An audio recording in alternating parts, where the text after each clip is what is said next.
You're listening to the Smash Bros. Cast, episode 47. I'm your host, N64 Josh. My sparring partner, Nightcrawler. What's up, man? Hey, how's it going? It's going good. It's going good. We got this.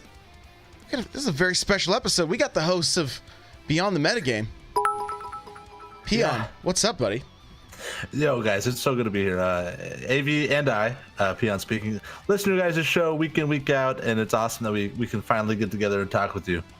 Yeah, it's really exciting. Like I love like interacting with your community. You've done a lot of cool stuff. And we had Peon come on your stream once and give you a lesson on Smash. So I love all of these interactions, and I'm glad that I could finally be here to talk.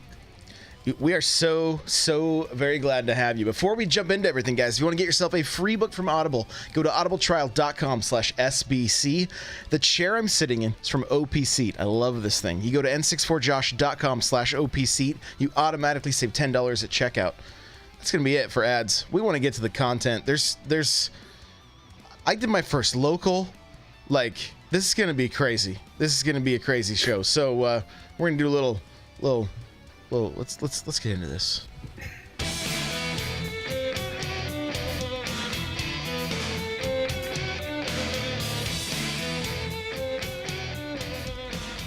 All right, so this is going to be kind of different than our normal show. Normally, we're going to go through our news and all that kind of stuff. We're just going to kind of talk.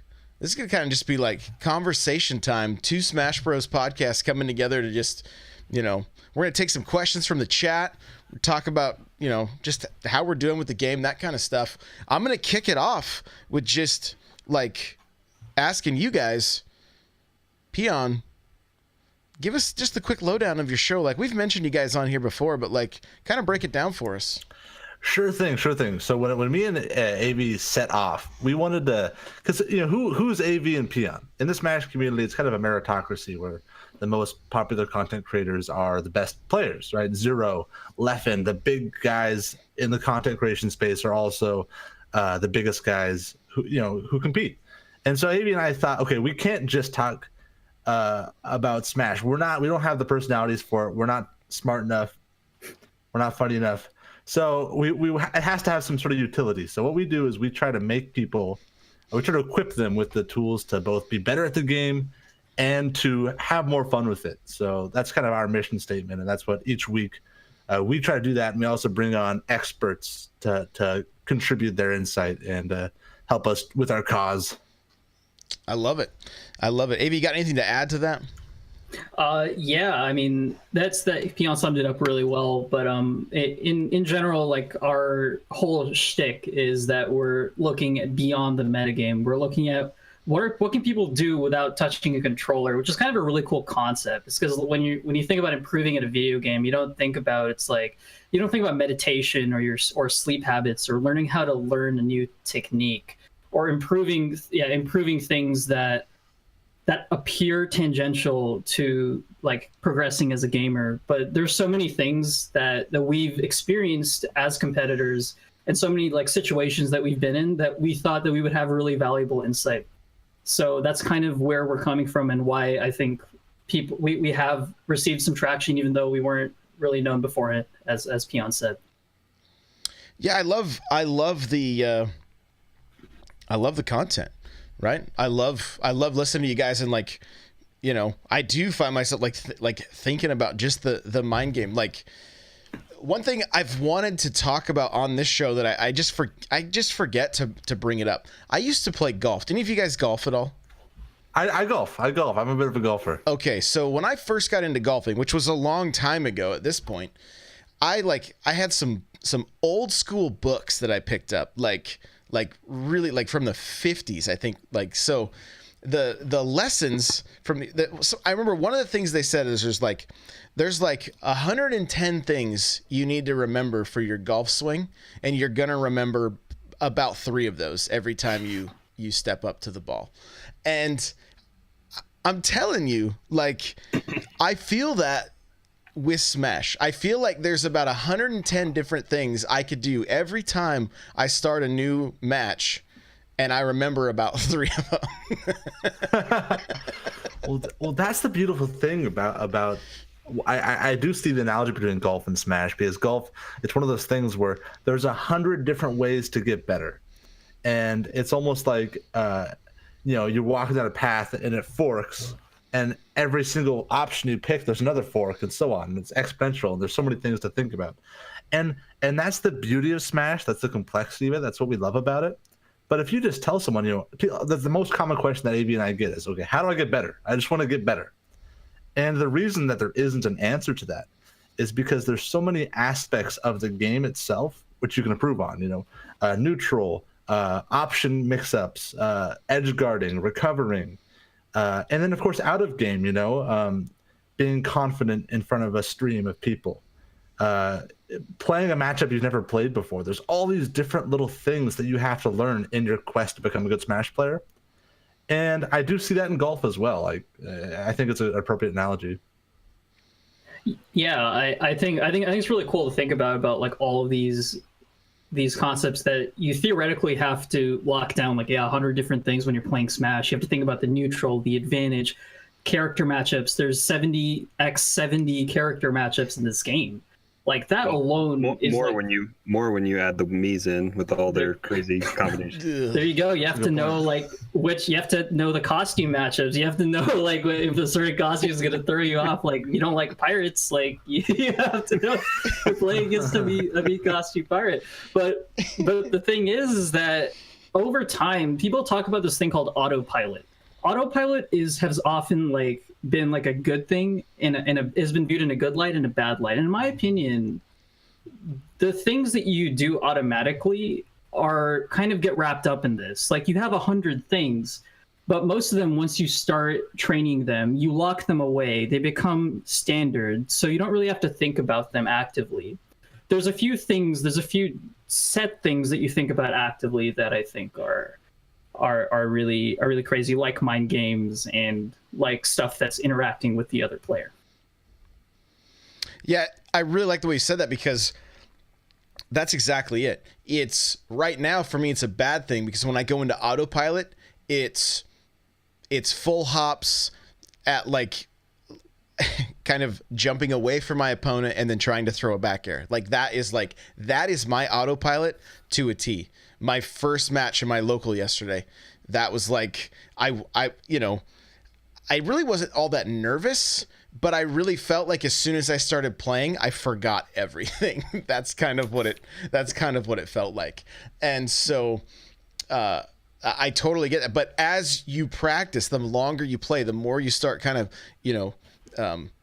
just building that arsenal, those things will be you will be doing autopilot like that. And for me, I was really hoping I would be further along, especially like for streaming and that kind of stuff, because when it's in autopilot mode and it's good, you're able to interact a little better. You're not you're not leaning as far forward. You know what I'm saying? You're not having to concentrate so hard. So Josh, I'm curious, when you did your tournament yesterday, do you feel like, first of all, I want to hear all about it. Please walk us through that. But before you do, do you feel like you played differently? Were you the same Josh, or did you play a little bit more conservative than you normally would? Like how did Stream Josh, or how does Stream Josh compare to in tournament Josh?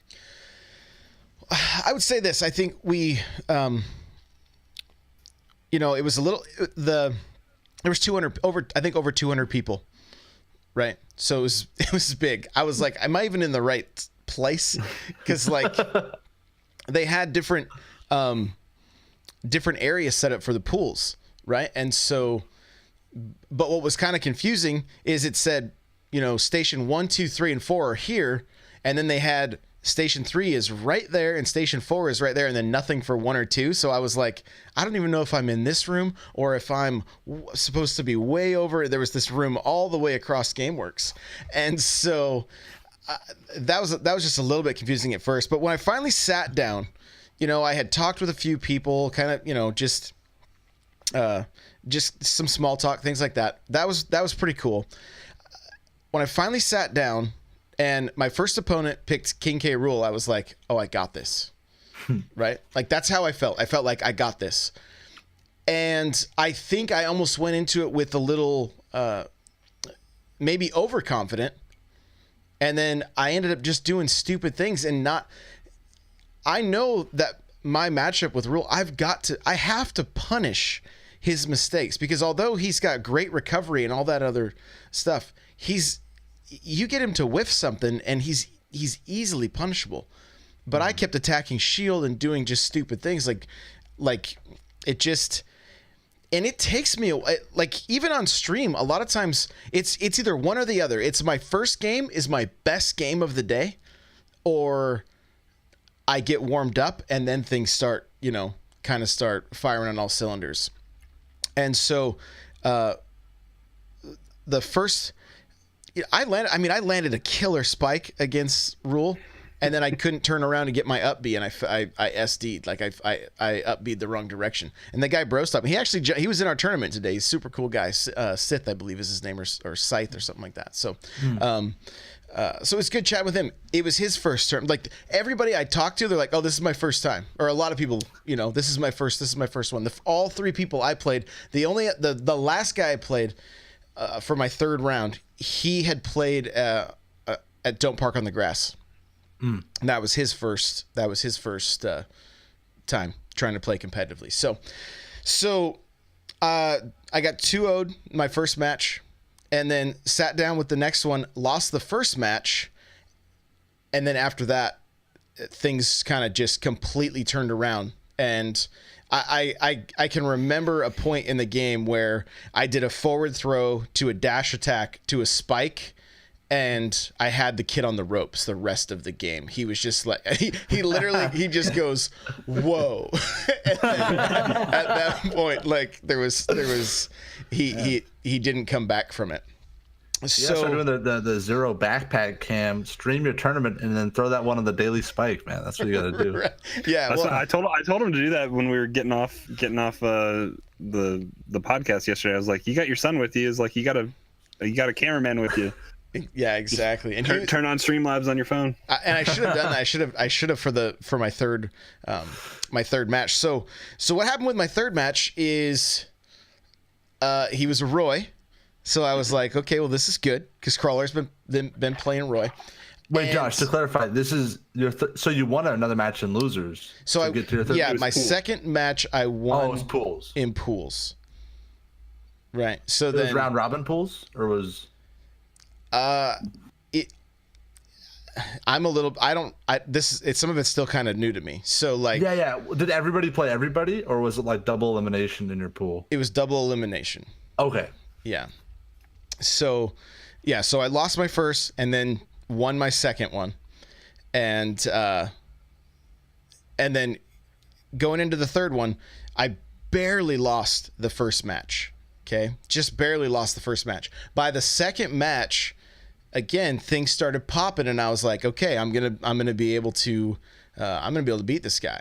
And I was losing percentage wise, but I had him at about 40, and we were on, I believe we were on Town and City, and I hit the spike, I got the lightning, I was like, and he hit the ledge.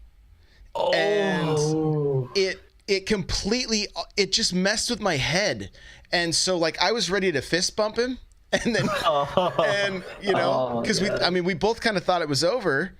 Yeah. And then I ended up, I don't even really remember what happened, except for I ended up SDing, like, and that's how the match ended. So, like, we both were like, no way. Like, the thing is, the momentum had changed and everything, like, because I had already spiked him through the platform once, and almost immediately came back and did it again. So I was like, okay, I'm going into the third game confident, and then it just came to a screeching halt. That's the thing. That's one thing that I think I love Ultimate. It might be my favorite game of all time. I don't want to say that yet. You know what I mean? It's still early. Like, they could add like Joker could come in the game and just have like a one-shot button. You know what I mean? Like the game. You know what I mean? Right. Piranha Plant could just have a move where he eats you at 0%. Piranha Plant gets you from across the stage, so you never know. Dude, you're right. But one thing that has broken my heart, similar to how it broke yours, is that situation where there's the slow-mo lightning and you think you've won the set, and you're like, whew, I won, and you have that little dopamine release, and you exhale. Yes. And you're just like, oh, That's exactly yes. what Josh had one hand off his controller too. Yeah, I've you're seen people stretching. drop their controllers. You're and- looking at your son, he's cheering you on, it's all great. You look back at the screen and the game's still going on. And that little heartbreaker moment, I think, is one that we'll all start to understand. Like the whole, like, it's not over till the fat lady sings thing, I think is something really important. But that's in the this fat game. lady coming out. Like, that's the problem. Like, I hope this can, like, get addressed. I think we've talked about this a little bit on our podcast. I don't know if you guys have or yet or not. But, like, I hope it's something that could be patched eventually. Because you would think the zeros and ones inside the game could know. And if it's possible to DI out of something, or it's you're gonna hit the stage like it happened with Josh, like, don't do, if there's any small chance that it won't kill, don't do it. Yeah, Like, so that's a really weird thing, because like sometimes like bad DI can cause these kills, or like no DI causes the kills, or like what if you get it on a DI mix-up? So like I think the way that they've programmed it is that there's like this sweet spot where they theoretically can get like 80%, because otherwise, like, it's because you can never guarantee it, right? If it's guaranteed, then it won't show up. It'll only show up when it's like really obvious that things will kill. I actually had a situation like this. So you know how like DK does his like little cargo down throw off stage thing to kill people. So I was in tournament. I was playing as this Pokemon trainer, and I jumped off stage. Like, she thought she was dead, and I cargo down throwed her into the blast zone, and it did the huge zoom in, the red lightning, and the thing is, I knew that wouldn't kill because I knew that it with DI and the position that I was at, there was actually a decent chance that it wouldn't kill, and she actually like just said, okay, good game after that, and like started to unplug her controller, and I said no. I was like actually telling her, I was like, oh, it's like, yeah, it was in my interest to not tell her to do that, but I was like, don't put your controller down. Abby, that's a new move. That's when you run out and just there, drop the hammer. Yeah, I mean, No mercy. and she quickly like picked up her controller again, and she recovered back to stage. But I mean, I did end up winning, but it was like, but yeah, this is like actually non-trivial. Like, there are situations where people are like legitimately like putting down their controllers. As I say, I've only been to my local twice here in the last month since I've started going, but I've heard so many stories of people talking about the lightning hitting and them either putting down a controller or walking away. Like, yeah, and it's all recoverable for a lot of times. Crawler, I'm The stories they're saying. Oh, pardon me. I'm inclined to agree with you in terms of it would be better if it was more conservative with how often the red lightning shows up. But I do have to say, if I'm being selfless, and I'm talking about like the tournament spectator's perspective, I think the drama of the slowdown, like, oh, he's dead, right? He's dead, and then they survived, and that's like a really hype moment for the viewer. And I think that Sakurai and their team don't want to give that up. I do think like long term for Ultimate as an esport, it is a great moment. And as a player, it can be frustrating, but I think we just have to deal with it. I think it's one of those things that sucks, but I think like net, if you account for everybody's experience, I think it makes the game better. I don't know. Feel free to disagree. I'm glad it happened when it did. We can talk about it now, that other people can learn from this. Like, it ain't done until you see game, right? Like, don't put your controller down. Don't assume for a second that it's finished. That's the thing I've learned the most about Ultimate, is that there is a lot we have to adapt to. That doesn't make it bad. It makes it different than what we're used to, and it just means we have to adapt. And that's just the way it is. Like, you can complain or you can adapt and improve. That's kind of where my head is at. The thing that was one of the coolest things about the local one, people were awesome, right? But my son sits down, he plays a snake and gets 2-0'd, and the guy just laughed at him, right? So I was like, well, that's not cool, right? So, and I didn't find this out until after the fact. And so then he played his second match against I can't remember if he played his first one against a peach and that guy laughed, or I don't remember, but he just played a peach and a snake, and both matches were rough for him. He's been playing Breath of the Wild Link, and so he's just sitting there because I'm still in, right? And so he went and sat down, and we both had our Switches with us, and so he somebody else there was like, hey, do you want to just play? And so they started playing. And the guy just looks at him after he beat him, just looks at him and goes, stop dodging and throw stuff at me. And that's all he said. And after that, the guy did not win again against my son. Right? And so my son is pumped. He lost 2 matches, but then he's like, this was awesome. Like, I just needed that. Then we got home because we didn't stay for the whole thing. It was going to go super late. And so we ended up coming back, and he jumps in and starts playing Young Link because he wanted to be able, and so all of a sudden at first after he lost the 2, I was like, oh, he's going to be bummed out. This is, he's not going to want to come back. No, as soon as he talked to that one person that gave him that advice and he was able to immediately see improvement, he's like, no, this was the best thing for me, so yeah. Overall, how old's your son, Josh? He's 15. My younger one's 15. Yeah. That's awesome. I think that, I've been in the scene a long time, AV as well. I'm sure you can attest to this. And you do have that thing, whether it be father or son or brother and his little brother come by, and there's like the younger, 15 is not super young, but, you're still a kid in many respects. And it's awesome. I think that one thing that's what I love about Smash is it gives people, young people, old people, all sorts of people, all this like arena to compete in. And we all share this arena. It's kind of cool, it sucks that guy was rude to your son, the first guy he played, but maybe that was like an Ash Ketchum Gary Oak moment, right? Like now he has his rival that he'll eventually overcome. Was that Pokemon? Yeah. Yeah. Come on. 60, I know there weren't any. Come on. There was a Pokemon game on the N64. Josh, yeah, you should know.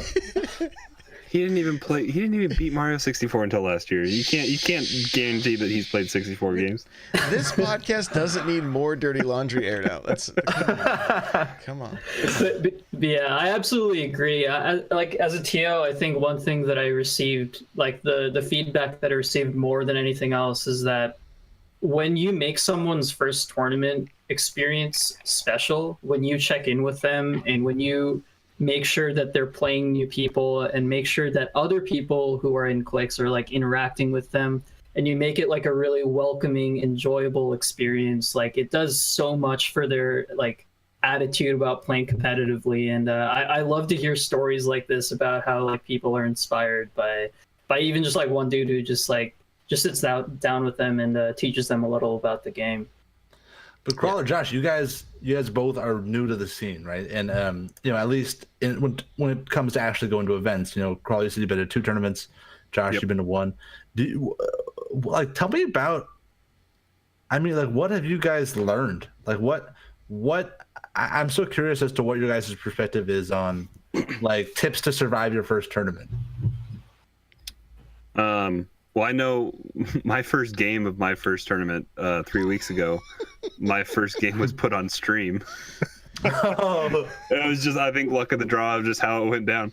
But luckily, like I work with some kids that are involved in the scene, and one of my coworkers, his brother is like number 1, number 2 in the state. He's been back and forth kind of just throughout Smash 4's history.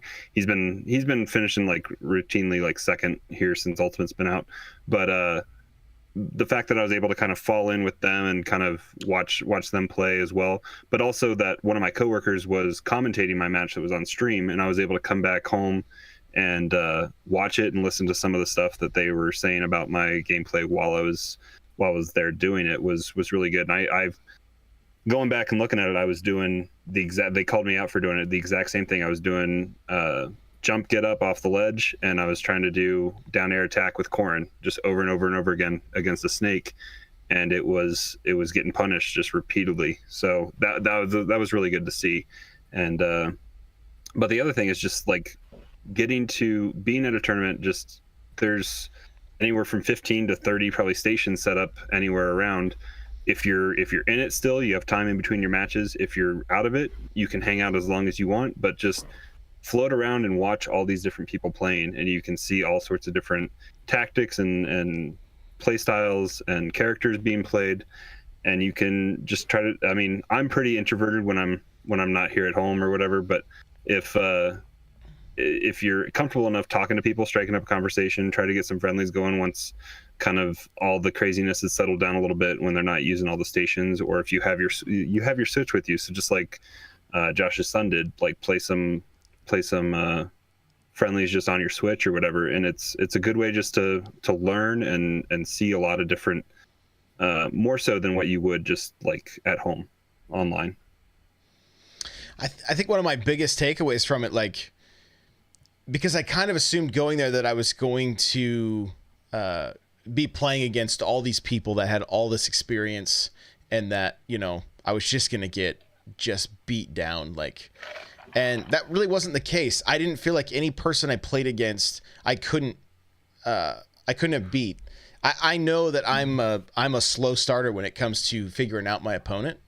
That's why, you know, all three of those matches I lost my first round, you know. Mm-hmm. And so I know that's something that will improve the longer I play the game and the more I get used to it. But that was the biggest thing for me, is that, like, I was like, you know what, this is really no different than playing somebody in quick play. It's just that we're gonna have a better connection. Yeah. You know, at the end of the day, because you don't know who you're going to be playing on quick play. They could be the best in, you know, whatever state. They could be, you know, crazy good, or they could be just starting out.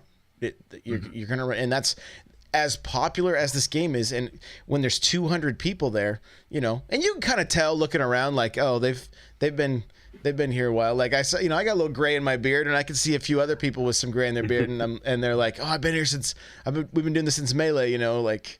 And so it was just really cool to see. Like, I would say I'm looking at chat too, you know, because like Leo, his first experience going to Smash 4 was very unpleasant because people were just rude, and, you know, it's full of old salty dogs, as Syke says there. And so, you know, and that's totally be the case. But like, everybody's just pumped right now. Everybody's just so excited. I mean, you know, and everybody's kind of showing up nervous and not knowing what to expect, other than the people that have been in the scene for a long time.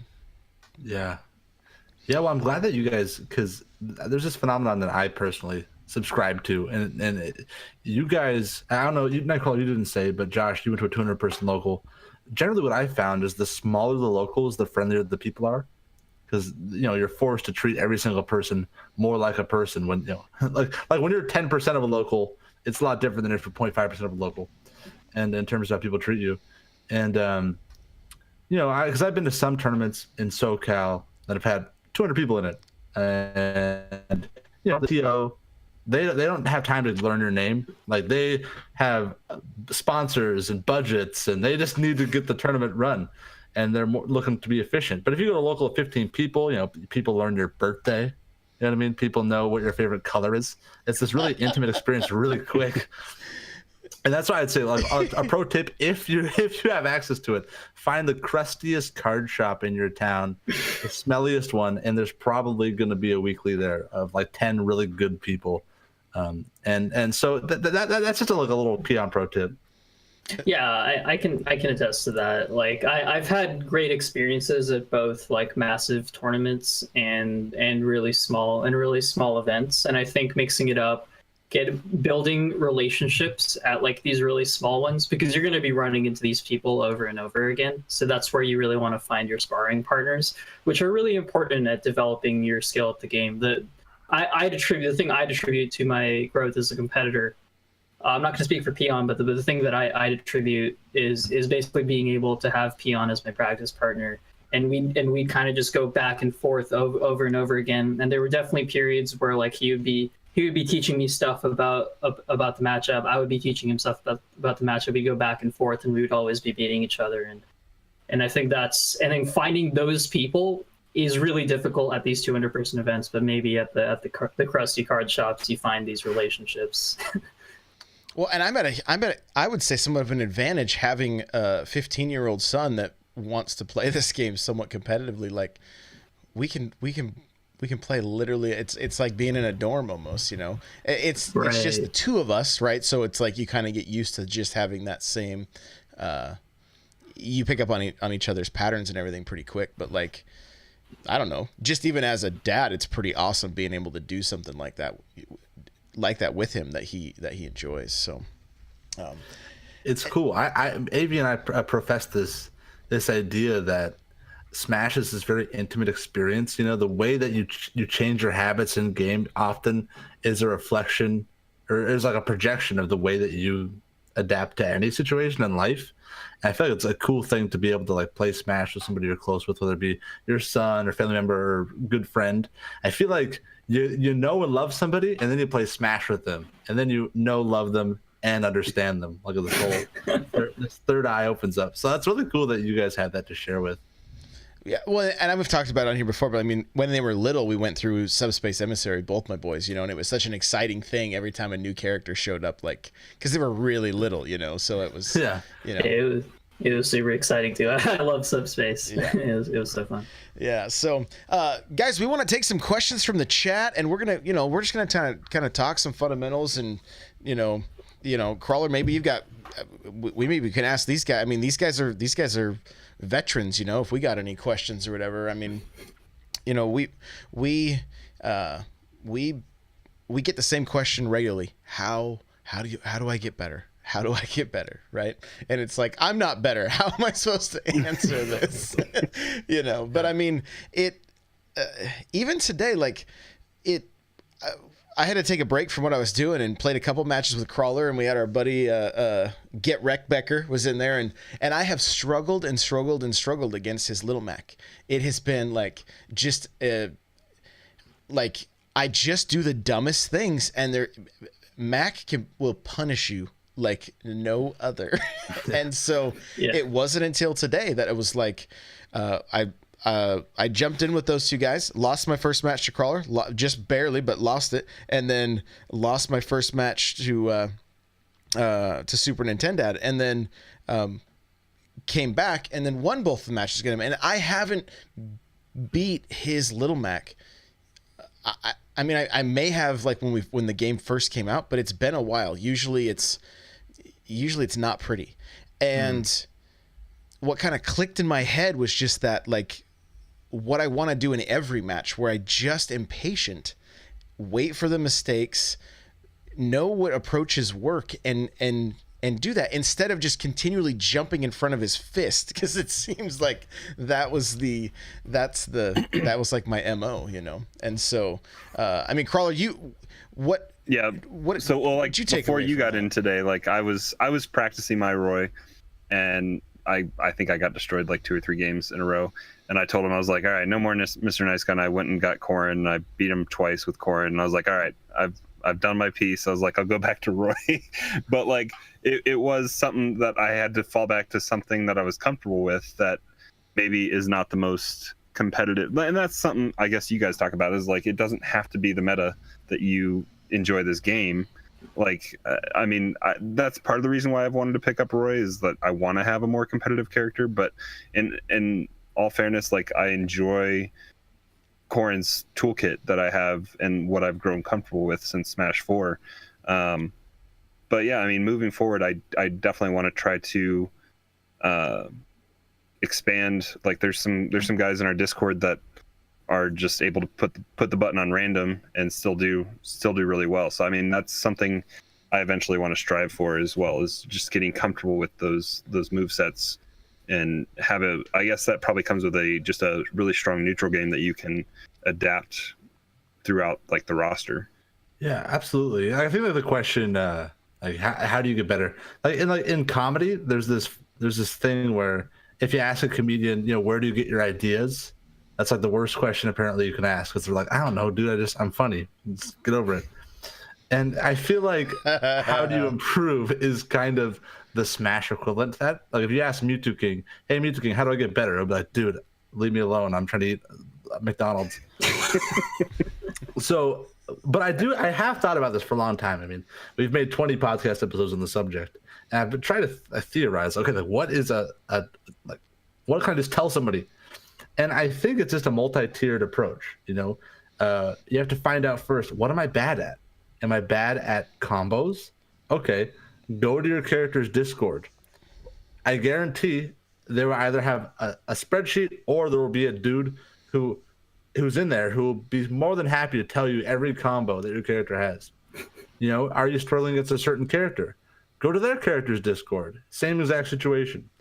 You know, are you just kind of getting edge guarded a lot? You know, work on your recovery. I think it's all about identifying the weak part of your games, and kind of like how Michael Jordan said it. You know, make your weaknesses your strengths. And I think you have to just identify all of the different aspects of your play and take them piecemeal, one by one. I think that's the best place to start, anyway. Yeah. I love that, because there are like pretty simple answers to a lot of these questions, and like Peon said, like learning tech is basically mostly about going to that My Smash Corner, that BB Smash Dudes video, and saying, okay, that's what it is. They've told me exactly how to do it. Now I just got to do it in training mode a few times. Playing against a character, same what Peon said, going into their Discord, getting information. But the thing is that, like Peon was talking about this multi-tiered thing, there's another tier to that. And that tier is like the motivation behind doing it. Like, why would I set out to go to that Discord? What is motivating me to go into that training mode and spend 2 to 3 hours there? What enjoyment do I get out of it? And at the end of the day, is this investment going to pay off in a meaningful way in my life? And the thing is, like we talk about a lot, and like Peon said about learning your weaknesses, introspection and understanding why you play the game and for what and what you want to get out of it solves half of these things, because it tells you why are you not doing the things that people are like pretty obviously telling you to do. Are you playing to get better? Are you playing to beat your friends? Like, do you want to get Elite Smash with Palutena? Like, there's like so many different reasons that people could do these things, and understanding truly what you want out of the game is honestly half the battle, because sometimes you're just being held back by a mentality that is preventing you from being motivated to do these things that seem pretty obvious. AV, if I could piggyback off that, a real life example of this is AV in college. When we went to college together, he was the dude. He had a bunch of different things. He was in a jazz band. He had a social life. He had a girlfriend. He had, I'm sure he had a friend. He, in his play, decided, look, man, I'm a mid-level player. I want to be a mid-level player. I don't really care. I don't need to be a pro. I just want to figure out what I can do to beat the people that go to my local. So he employed this strategy where he played as Donkey Kong, and all he would do was ding dong people. Donkey Kong had this thing where he could do a cargo up throw into an up air. It was a crazy kill confirm. And he simplified his gameplay in the most basic fashion, almost like he was playing a one-player game, and reduced his gameplay to the most simple strategy. And he based his entire playstyle around that to match his circumstances in life. And it really worked out for me. He ended up just dominating the region for a long time until people figured out how, he probably won 10 tournaments in a row or something with that strategy. And I do think that that's why we give that advice. It's so funny that you say the ding dong. Last night I watched Congo play against one of the TOs, at least somebody that was helping out, right? And a couple funny things happened. First, the guy was screaming as Congo grabbed him and walked him to the edge to then throw him off stage.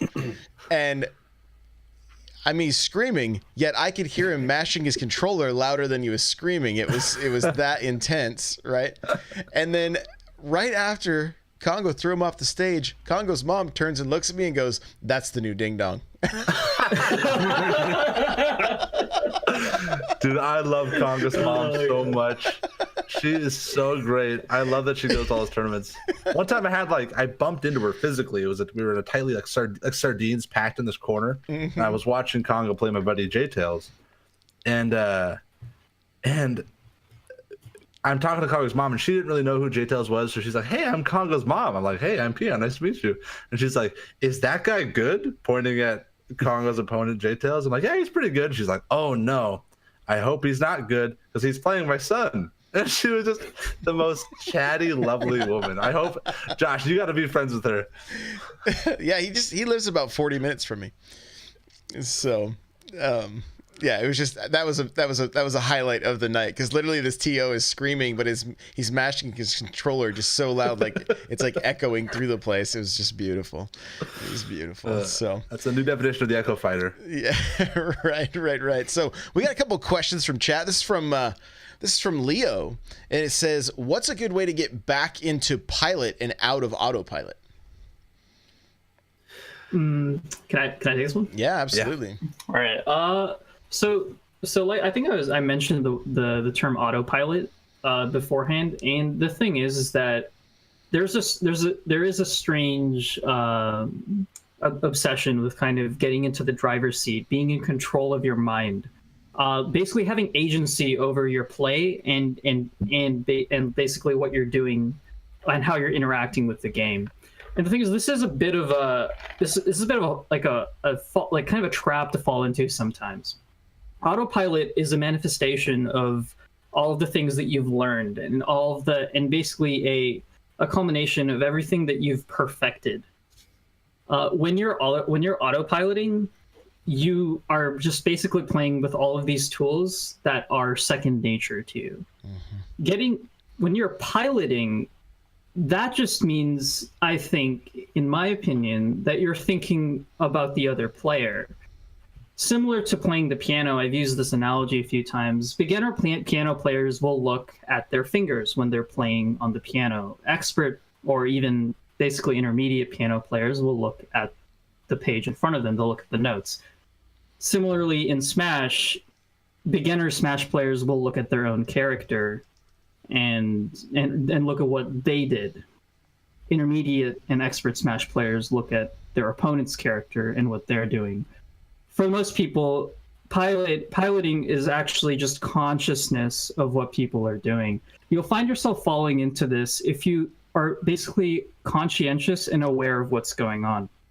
Getting into pilot is basically as simple as saying, what is your opponent doing? How did you die? How did you get kills? And being able to mark these things and understanding that everything else, like you have no time to practice anything in the game, so anything else is irrelevant. That should be autopilot. Piloting and getting back into pilot is as simple as marking things on a checklist. Understanding this is my win condition. This is how I've been getting there. This is how my opponent's been trying to stop me. And if you are able to acknowledge this and able to be aware of it, I think you have successfully taken control of your mind, because these things are what informs piloted play. I think for me, my autopilot is immediately back air. That's like autopilot for me, right? And then what happens mid game? This happened to me in almost every match yesterday. I was like, okay, back air's not working. Let's mix it up. And I would do short hop down air, and then all of a sudden that's working. And then nair followed by a jab combo, and then nair followed by a grab, and then all of a sudden I'm comboing. All of a sudden I'm at advantage over them, and things are popping, right? But before that, as long as I just kept throwing back airs, it's like I wanted to bang my head against the wall. I'm like, why am I doing this? Like, it's not an effective strategy. Like, throw a couple and then mix it up. Right. And I think what it is it's, and I think we've kind of talked about it a little bit on the show, like some of the worst things that you can do when you go online, like when you go into quick play and then you play against somebody who's way less experienced and all of your bad habits work and you're like, oh, I'm getting better. And you're like, no, you're not getting better. Like, watch that replay. What did you do to win? And if you can see, you can pick apart all the stuff you did that you're like, this does not work against more advanced players. I got to stop it. I have to stop it. That's what I'm guilty of. Dude, it's the worst because like you think you're getting, it's like it messes with my head because I'm like, oh, I'm improving, I'm getting better, and it's like, no, because the reality is what percent and how many stocks did that player take off of me that really maybe shouldn't have taken any if I was playing the way I would against a better player, you know? Yeah, I think what you and Avi are both saying. AV more long-windedly than you, is that awareness is so is that you need to be aware. It's awareness. If you're autopiloting, the solution is, every time you play a game, think, am I autopiloting before you even go into the game? When I autopilot, it's like Inception. That you gotta like get kicked. You gotta get out of the dream. And you really have to consciously say, okay, this game I'm not gonna autopilot. Even like what I do is I do association techniques. So I'll play a song, and then during the chorus or whatever, or during a certain part, I'll check back in like while I'm playing. I'm like, okay, like as a reminder, like to like kind of reset and to refresh my mind. Like do whatever you have to do, but just you have to be conscious. Is all I'm saying. And I've seen that a lot with music. At my local, I've seen multiple people with headsets on that will have a track on. I've even seen them go to their phone and reset the track. So I mean that might be something as well. Just like find something that you can cause yourself to reset or something like that. That's I mean, not a bad idea. Yeah, I like it. Another question from Chad. It says, this is from Prime Griffin. What do I do when I combo in the lab, but play with 0 combos in matches? My life, Bible thump. Oh, Prime. So, I mean, look, the lab time is important because what's going to happen is you get the muscle memory, you're eventually going to start pulling those combos off. Like, they will happen. When Ultimate came out, you know how many up throws to up air combos I was landing consistently? 0. You know how many I'm landing now that are following up to even bigger combos? I think, in the lab right now, I think my highest combo is 11. And that's my goal when I go into a match. It's like I just talked about how I've done back air. Now I need to do down air. Now I need to do, now I need to start doing some there's so much you're thinking about. You're like at low percentage. Okay, I could get a grab to a down throw to another grab to an up throw. Like you're trying to, you're playing this percentage games. That's why I said like there's 100 different things. There's probably more than 100 different things to remember because it also depends. Am I playing a lightweight? Am I playing a heavyweight? How's that differ? Stay in the lab, go in the lab and keep practicing. That's what I'm going to say. Where are you guys at with that? Peon, where are you at with that? Yeah, the important thing is, Prime, are you talking about are you doing combos in the lab and then playing online matches? Because if that's the case, your timing might be a little bit different. There's an input buffer online. So before you cry, about your life, before you do the Bible thumps, make sure that you're still landing combos in person because that it could be as simple as that. Also, what could happen is maybe you're playing a little bit more nervous. It's a real opponent. Pressure's on. And I think it's unfortunately, I have nothing more than what Josh added. Just keep playing, keep going for it. No stress. Just go hit the guys. Eventually, you'll be a combo expert. It's just a time thing, I think. Yeah, I think for me, the best advice that I think of is something that Peon has told me a lot. And that's make sure to be going for everything in friendlies. Like it's like, yeah, you'll be doing it in the lab, but just make sure like those crazy stuff, like those attack cancels and those really cool combos that you are only getting against the training dummies. Make sure you're going for it in friendlies. Sometimes you want to win friendlies because it's like pride against your friends. Like you want to you want to. And you do want to be that guy that's generally winning, but trust me, it's a long-term investment.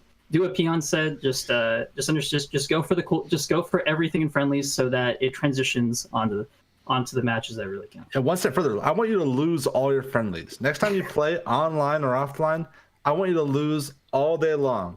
but I want you to learn one thing. If it's one combo that's really hard, I want you to land it every match as often as you can and lose. I don't care if you win. Yeah, I mean, Peon's been landing like the attack canceled bears like all the time now, and he like the moment that video came out, like Peon was like, I'm on this, like, and he went in the lab, and not only that, he was doing it in pretty much every friendly after that, and now it's like pretty much second nature for him. I haven't won a game since. The longest losing streak of my career. Break that down for us real quick. What is that attack cancel bear? So, fantastic question. I've been kind of like the John the Baptist of attack cancel bears. Are you eating locusts and honey, man? yeah. In the promised land. I would say Jesus, but that's blasphemy.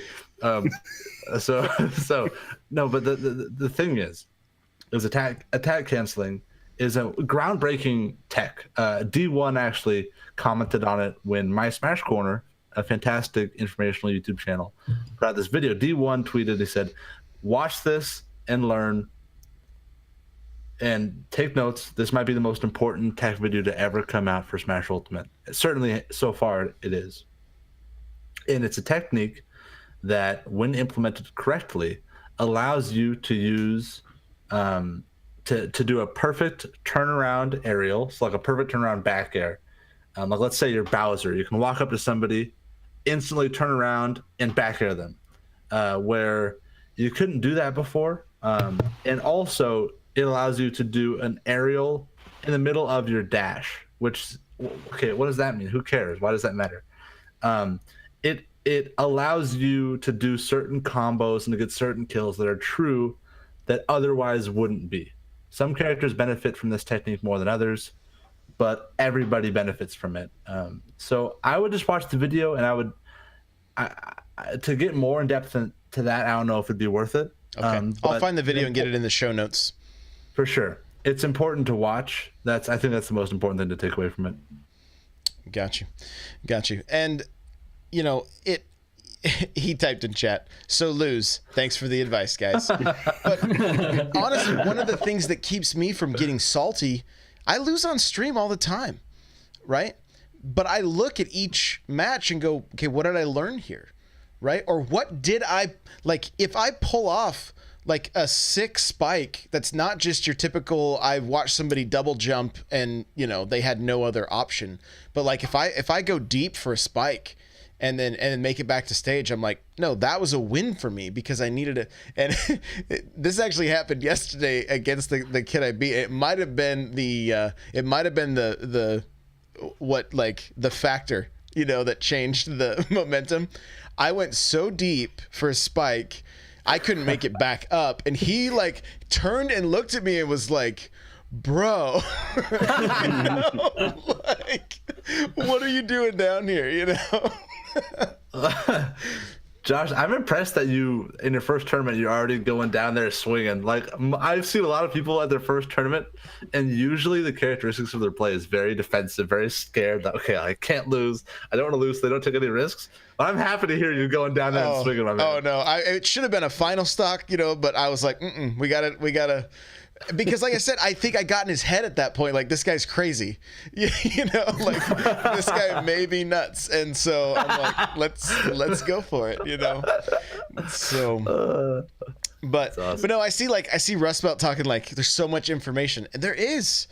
And that's why, I mean, look, I've been playing Smash now more serious since the announcement of Ultimate. When I started looking at this, I've said it on here a million times, it was so overwhelming. It was so overwhelming. There was just like, how am I going to learn all this? Yeah, it's good we played in private at late nights on Wednesday nights or whatever it was when we first started playing, because it was so bad. Ugly. We would laugh because we couldn't even touch each other. We would both roll past and then grab the wrong direction and then roll back again and grab and we're like, cool. And that's funny, like, way down the road now, we're like, that's happening, but it's like, oh no, that's actually kind of intentional, right? Like we're trying to figure out the mind game, but before it was just like complete lack of knowing what to do whatsoever. So that's actually one thing that really intrigues me about you guys. Like, AV and I, one thing I love about like our podcast's relationship is that we have completely different perspectives. AV and I are pretentious Smash veterans that have been in this game too long and just want to spread the good news, and you two are like eager beginners, but from a competitive perspective, and it's so awesome to hear like you guys go through that journey. For me, that's what keeps me listening, is like listening to your updates, watching you guys improve in game.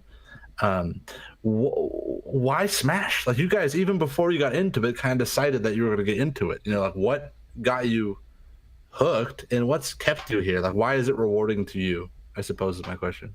Well, I mean, I think I've had all the games. I mean, it's not like I'm new to Smash, in the sense of wanting to get to the point where I can go somewhere in a tournament setting and try to be somewhat competitive. I mean, eventually be competitive, but I mean, I've had some wins when I've been in the loser side bracket, but I mean, it's a love of just, I think I see this game as kind of a romantic kind of thing towards Nintendo. It's a love letter to all the franchises that have ever been involved, and even now it's branching out further.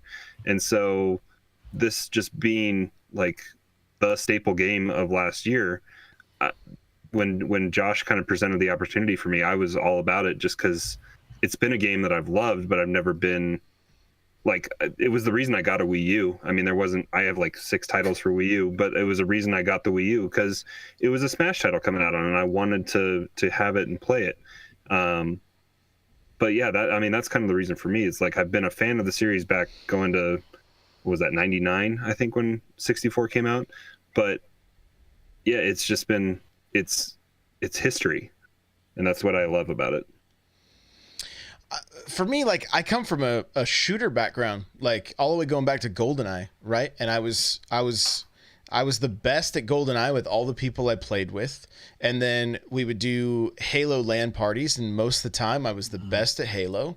And you know, and then you start doing Halo 2, and you get online and you find people that are on a whole nother level. I remember the first time I played Halo 1 through like Xbox Connect, and like my gamer tag was Neo, and all these guys did was kill me and then type out Neo sucks with bullet holes in the walls.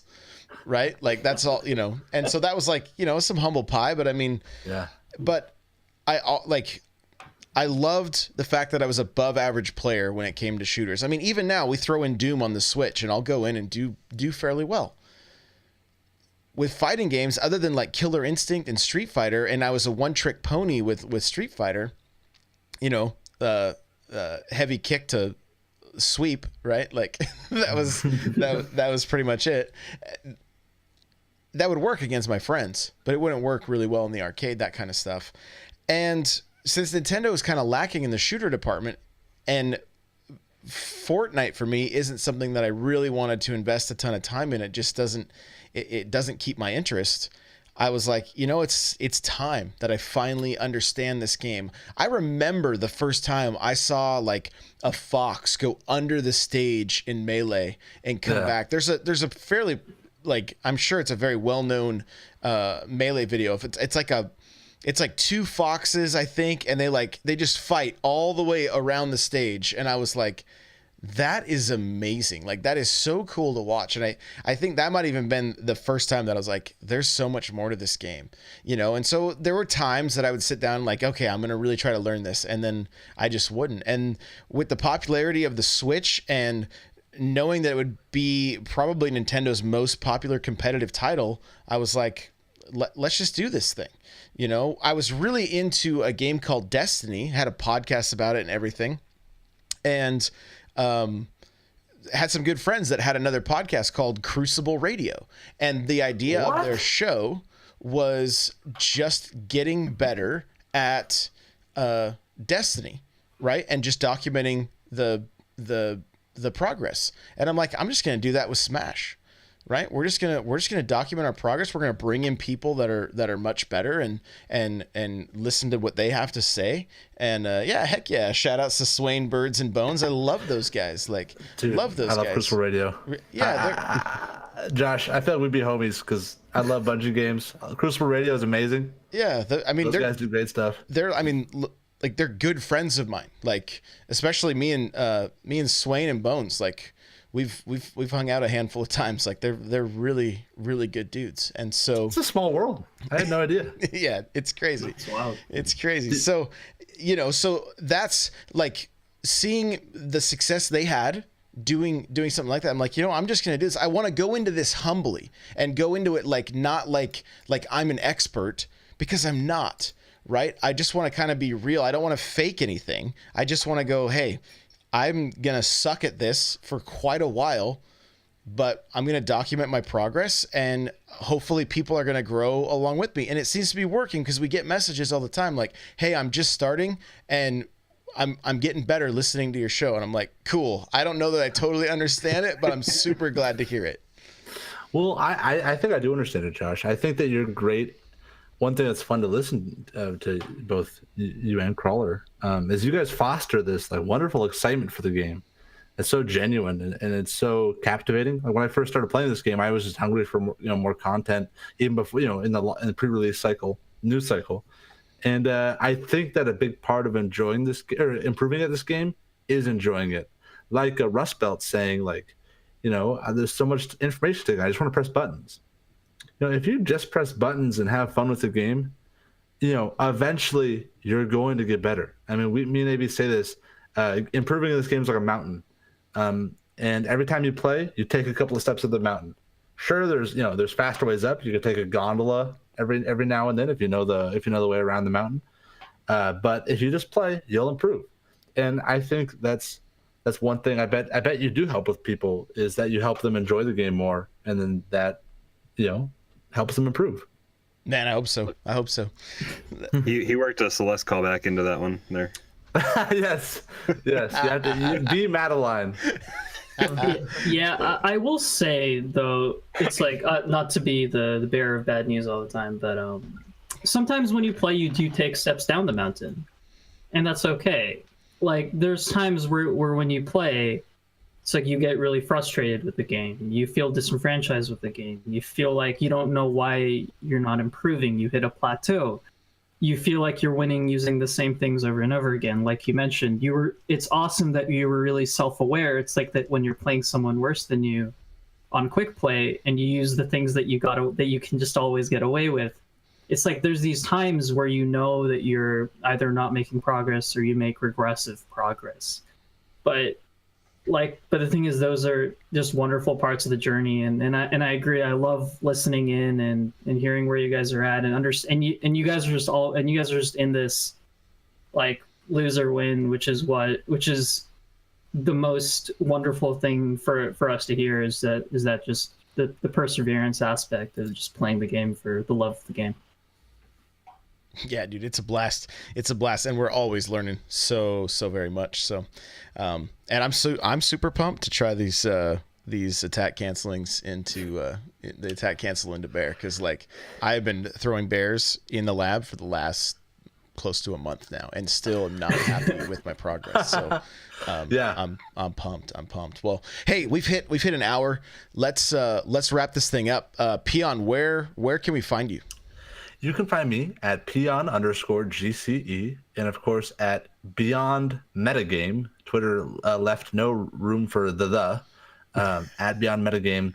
Also, guys, you can find me on Twitch at Peon Chop, and that's Peon with a chop, and that's all.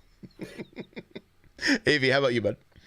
All right, you can find me on Twitter at A plus my long Indian last name. That's right, it's right there. A Vaidyanatha.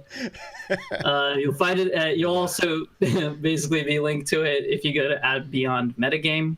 Make sure to check out our website, beyondthemetagame.com. There was space for the on the website, so make sure to check it out. It's we have a lot of fun. Right on. Crawler, where can we find you, boss? You guys can find me hanging out in the Discord, n64josh.com/Discord. Do you guys have a Discord as well you guys want to promote real quick? Yes. Avi, what's our link to that? So you can find our link to our Discord at beyondthemetagame.com. If you go to the About page, it'll say, here's a link to our Discord. and if you click that, you'll be sent right to it. Sweet. And then also just hanging out on Twitter, Nightcrawler724, Nightcrawlers without the E, and then as well on Twitch. We'll get some streams up and going here soon.